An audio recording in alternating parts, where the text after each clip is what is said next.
नमस्कार मित्रांनो, ज्ञानराधा भाग 2 मध्ये आपलं स्वागत आहे.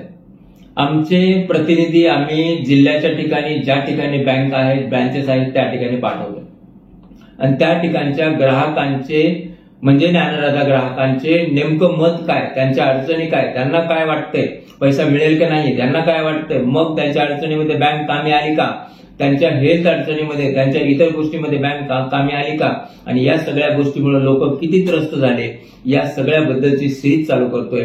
आणि त्या सिरीजचा आजच्या भागामध्ये आम्ही गेवराईमध्ये ज्ञानराधा बँकेच्या समोर थांबून बँकेच्या कस्टमरशी बोललो आणि त्या ग्राहकांच्या भावना या आपल्या समोर मांडतोय. नमस्कार मित्रांनो, आता आपण पाहतोय ज्ञानराधा मागच्या 7 महिन्यापासून चर्चेत असलेली मल्टी स्टेट आणि त्याच ज्ञानराधाच्या गेवराईच्या ब्रँचच्या समोर मी उभारलेलो आहे. ही ब्रँच चालू असते असं इथल्या स्थानिकांचं म्हणणं आहे, पण फक्त ब्रँच चालू असते, बाकी ब्रँचमध्ये कुठलाही व्यवहार होत नाही. तर या संदर्भात आपण या बँकेमुळं दुःखी झालेले, या बँकेमुळं त्रस्त झालेले काही बँकेचे कस्टमर यांच्याशी आपण मोकळं आणि स्पष्ट बोलतोय. तर आपल्यासमोर जाजू म्हणून आहेत, त्यांना आपण विचारू की नेमकं जाजू साहेब काय झालं, नेमकी ही अडचण तुम्हाला कधीपासून आली, या सगळ्या गोष्टीबद्दल तुम्ही थोडं सविस्तर सांगा. प्रथम तर माझ्याकडे हे ज्ञानराधाचे जे मॅनेजर आहेत ते माझ्या ऑफिसला आलते आणि आमच्याकडे FD करा म्हणून गोड बोलून आमच्याकडून FD करून घेतली. आणि FD फक्त माझी इनकॅश व्हायला फक्त 5 दिवस बाकी होते. मी यांना म्हणलो मला बिफोर पाहिजे, कारण मला थोडी खबर लागली होती मार्केटमधून की ज्ञानराधाचा काहीतरी घपला चालू आहे. मी यांना डिमांड केली, माझा FDचा पैसा मला द्या. ते म्हणले साहेब 5 दिवस थांबा म्हणले. आणि दुसऱ्या दिवशी तर सकाळी माहीत झालं की ज्ञानराधा वाजली. म्हणजे आज तुम्ही बोलले आणि उद्या माहीत झालं की ज्ञानराधा वाजली. खबर होती की महिन्याभरात वाजणार म्हणून. पण कुठे यांचे व्हिडिओमध्ये आपण आहात, आपण तिथं फोटो वगैरे काढताना आम्हाला मी सोलापूरला यांच्या मिटिंगला गेलो असताना कुठे साहेबांनी सांगितलं फुल अँड फायनल 21 तारीख, पण 21 तारखेला फक्त बॉम्बा, दुसरं काही नाही. पण त्यांनी जे डॉक्युमेंट दाखवले होते त्याचे सगळे झेरॉक्स आहेत, सगळे झेरॉक्स, एकही ओरिजिनल नाहीये. झेरॉक्स आहेत आणि झेरॉक्सवर कोणाची शिक्के कोणावर बी घेता येतात. नाही, पण ते म्हणतात. आणि मी त्यांना ऐका ना, मी त्यांना म्हणलो होतो मला बँकेचे बॅलन्स शीट आणि P&L दाखवा, म्हणजे आमचा पैसा कुठं आहे, सध्याला तो इन्व्हेस्ट केला आहे का, की तुम्ही तो विड्रॉल केला आहे, हे आम्हाला कळलं कशावरून, P&L आणि बॅलन्स शीटवर.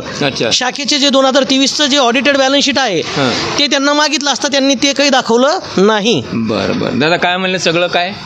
सगळं खोटं सांगतोय, एक सुद्धा बात खरी नाही. 8 महिने झालंय, 2 दिवस शाखा उघाडी, 1 रुपया दिला नाही, घेतला नाही, उलट सोनं सोडून घरी पैसे नेलेत त्यांनी. लोकांचे सोने होते, सोनेवाले फोन लाईत होते थोडे बहुत, तर ते पैसे घेऊन घरी नेलेत. काही आडली पैसे नेले, सोनं घरी घेऊन गेलाय, काहीच ठेवलेलं नाही. पण म्हणलं जातं की टोकन देताय, चेक देताय. नाही, सगळं खोटं काम केलं. टोकन दिलेत मला, पैसा 1 रुपया टाकला नाही. माझे स्वतःचे 50 लाख रुपये. एवढी वाईट परिस्थिती. मग बँकेमधल्या कर्मचाऱ्याबरोबर तुमचं याविषयी बोलणं झालं का? झालं ना. तो म्हणला आता सोमवारी देऊ, 21 तारखेला देऊ, आणि मी पैसे बंद, हे प्रकरण व्हायच्या अगोदर 1 महिना काढीत होतो. तर मॅनेजर म्हणला तुम्हाला अर्ध्या मिनिटात पैसे देतो, तुम्ही काढू नका. मला असं वाटलं होतं हे कधी वाजन म्हणून. तर मॅनेजरनी सांगितलं काढू नका, तुम्हाला मॅनेजरच्या तोंडावर मी खरं खोटं करतो. मला त्यांनी काढून नाही दिले पैसे. सुरेश कुठे किंवा अर्चना कुठे यांच्यावर तुमचं बोलणं झालंय? नाही, ते फोनच घेत नाहीत आणि बोलतच नाहीत. मग इथल्या बँकेवाल्यांनी तुमचं त्यांचं बोलणं करून दिलं का? नाही, एक बार केलं तर सुरेश कुठेच्या बायको संग. काय म्हणते? तर ती 5 महिन्यापूर्वी म्हणली होती मी 8 दिवसात देते. अच्छा. आता 8 महिने झाले त्याला, तर 1 रुपया दिला नाही. केला देतो म्हणले होते ना. काहीच दिलं नाही. 21ला म्हणले, गेल्या 2 महिन्यापूर्वी 5ला म्हणले, त्याच्या अगोदर महिन्यापूर्वी देतो म्हणले, परंतु आजपर्यंत त्यांनी 1 रुपयाही टाकला नाही 8 महिन्यात. तुमचे पण बँकेत पैसे? माय पिग्मी एजंट आहे बँकेत, पैसे डिपॉझिट असून बी पिग्मी आहे, पण पिग्मीचे लोक इतके परेशान करायला लागले की शिव्या द्यायला लागले. एक जणांना गाडी घेऊन गेले, तर मी माझ्या मिसेसचं, भावाच्या मिसेसच्या आईचं गोल्ड लोन करून लोकांचे 27 लाख रुपये भरले.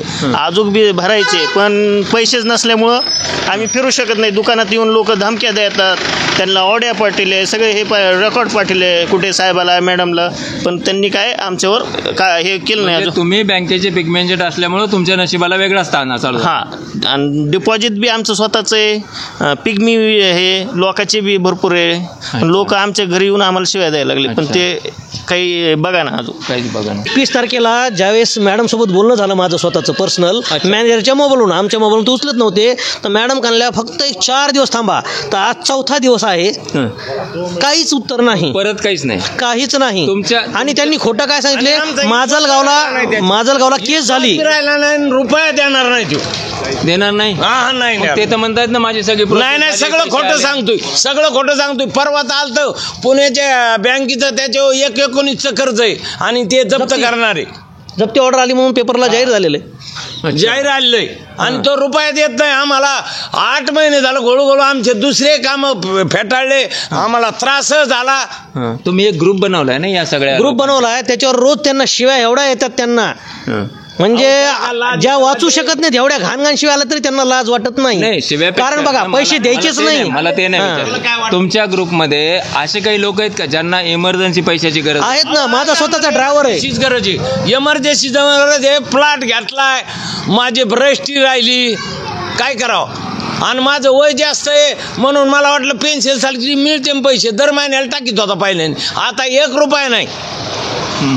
पावत्या मोडून घेतल्या, ड्रायव्हर करतो म्हणला, माझ्या गाडीवरचा ड्रायव्हर आहे, देत पासबुकावरच ते पैसे जमा करून ठेवले. अच्छा, 1 रुपया दिला नाही, काहीच नाही, टाकतो म्हणून ते मोडले, याचं बंद झालं. माझा जो ड्रायव्हर आहे ना, त्याच्या मुलाला ब्लड कॅन्सर आहे आणि त्याला दर महिन्याला केमो घ्यावा लागतो. तर मध्यंतरी त्यांना म्हणलो त्याला कोणत्या हालतीत 1 लाख रुपये मिनिमम द्या. ह्यांनी शेवटपर्यंत दिलं नाही. अक्षरशः तो व्यक्ती इथं पेट्रोल घेऊन आला होता 5 लिटरची कॅन घेऊन, तरीही त्याला 1 रुपयाही दिला नाही. मग आता त्याची ट्रीटमेंट कशी होते? त्यांनी आता मार्केटमधून व्याजाने पैसे घेतलेत, पर्याय नाही ना, कारण मुलगा सोडता येत नाही ना बँकेच्या नावाखाली. बँकेच्या नावाखाली मुलगा सोडता येत नाही. कुठे इतका हरामी आहे, त्याचं पात असू नाही, 1 रुपया देत नाही, दिला बी नाही.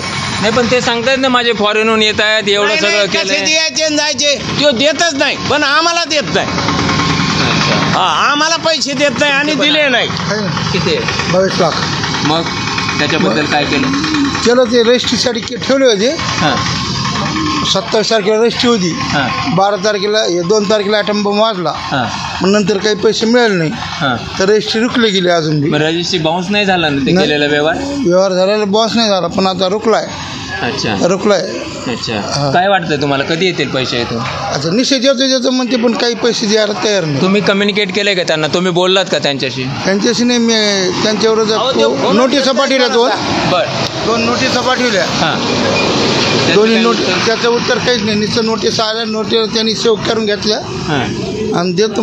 अजून काही आता मी असं ऐकलंय की तुम्ही पण काही कोर्ट केस वगैरे करण्याच्या विचारात आहात म्हणून. आहेत विचारात, पण करून कधी मिळायचे वाट कुणी करो या न करो, मी उद्या सोमवारी कोर्टात जाऊन त्यांच्या विरुद्ध केस ठोकणार आहे. याच्या अगोदर 2-3 जणांनी कोर्ट केस केली आहे ना, त्याचं काय झालं पुढे? काही नाही, सगळे मॅनेजर, पोलीस स्टेशन मॅनेजर, सगळे डिपार्टमेंट मॅनेजर गुन्हा दाखल करीत नाही. पोलीस स्टेशन गुन्हा दाखल करीत नाही. आता कोर्टातून आणायला त्याला टाइम लागतो. त्यांच्या विरोधात फाडीतच असं गेल्यावर कोया फारफाडीत नाही. पोलीस स्टेशन कोर्टातून गेलं तर होऊ शकतं काहीतरी. होईन, पण त्याला दम लागतो. कोर्टात व्हायचं कधी आणि यायचं कधी. तुम्हाला या सगळ्या गोष्टीतून नेमकं कुठेला काय संदेश द्यायचा आहे? काय करावं कुठेने आमचे पैसे द्यावा, आणि नाही दिले तर तो नजर पाडत आम्ही त्याचा नड धरणार. पण आता नजर पाडा पाहिजे, तो नजरच पडत नाही. अच्छा, मग तुम्ही जे हे जाता सोलापूरला वगैरे, ते त्यांची मीटिंग असते काय असते? तर त्यांचे जवळपास बाउन्सर असतात तिथे एवढे, आणि जे शिष्टमंडळ आहे ते शिष्टमंडळ बी बोलू देत नाही आम्हाला. अच्छा, शिष्टमंडळ पण बोलू देत नाही. ते म्हणते तर थोडंसं गुढीत घ्या, शेवटला पॉझिटिव्ह विचार करा. पॉझिटिव्ह कवर काही बी सांगतं, कुणी म्हणतं केस केले पैसे नाही मिळायचे, कुणी म्हणतं काही, पण म्हणण्याला आम्ही विश्वास नाही. पण ते नजरच पडत नाही आमचे. एवढी गोष्ट कठीण. पॉझिटिव्ह विचार कवर करावा माणसाने. जर परदेशी म्हणला सोमवारी देतो, पुन्हा कशाचे पैसे कसं काय म्हणला सोमवारी? तुम्ही आता फोन लावायचा त्याला. 21 तारखेला देतो म्हणजे 21 गेली. मागच्या 2 दिवसात मॅनेजर बँकेत नाहीये. मोगल काढा बरं, याच्यात मोगल ना होईल. तर मित्रांनो, हे आपण ऐकलंय, म्हणजे एका जणाच्या लेकराला कॅन्सर आहे, त्यावेळेस मदतीची भीक किंवा मदतीसाठी केविलवाणी विनंती केली जाते, पण त्यांना पण मदत मिळत नाही. काय बिघडलं असतं जर अशा 2-4 जणांना जर मदत केली असती? तेवढी नाहीये का? अशा 2-4 जणांना जर मदत केली असती तर तुमच्यासाठी चांगलं बोललं गेलं असतं. ज्ञानदादा, चांगलं बोललं गेलं असतं. त्यांनी दुसऱ्याकडनं पैसे काढून, व्याजाने पैसे काढून तो त्याच्या लेकराची ट्रीटमेंट करतोय, आणि त्याला तुम्ही जर सांगत असाल शांत राहा, काही करू नका, तुम्ही जर केलं तर काय मोठे मोठे शब्द, लिगलचं काय फार मोठे मोठे शब्द वापरतो तुम्ही, हे सगळं होईल, असं होईल आणि मग पैसे द्यायला अडचणी, म्हणजे काय? म्हणजे काय? अहो पैसे त्यांचे मागतायत ते आणि तुम्ही त्यांना इकडे जाऊ नका तिकडे जाऊ नका अडचण होईल हे उत्तर देताय. तुम्ही चेक दिलं म्हणून सांगताय, तुम्ही टोकन दिलं म्हणून सांगताय. काय त्या चेकचा फायदा आहे? तो फक्त कागद आहे. काय त्या टोकनचा उपयोग आहे? त्या टोकनवर जी तारीख तुम्ही दिली होती त्या तारखेला का नाही दिली? बरं तुम्हाला तारीखच द्यायची होती, 2 महिन्यानंतरची तारीख दिली असती तर काय बिघडलं असतं तुमचं? तुम्हाला माहिती होतं ना हे सगळ्या प्रोसेस तुम्ही काय करताय, कोर्ट हजारो कोर्ट वगैरे सगळं तुम्ही बोलताय, हे तुम्हाला माहित होतं ना. मग कशासाठी टोकन 4थ्या महिन्याची दिली आणि 5वा महिना होऊन जातोय आता, तरी आता पण त्यांचे पैसे का मिळत नाही? त्यांना सांगितलं जातं की नाही अगोदरचे तुमच्या अगोदरचे राहिलेत. हे का? हे का? हे कुठंतरी संभ्रमाचं वातावरण निर्माण करते कुठे साहेब. आणि हे ज्ञानराजासाठी किंवा तुमच्या ते जे काय ऋण फेडायच्या विचारासाठी हे योग्य नाही. तर आजच्या व्हिडिओमध्ये एवढंच मित्रांनो. उद्याच्या नवीन भागात आणखीन काही ग्राहकांच्या प्रतिक्रिया आपल्या समोर घेऊन येते.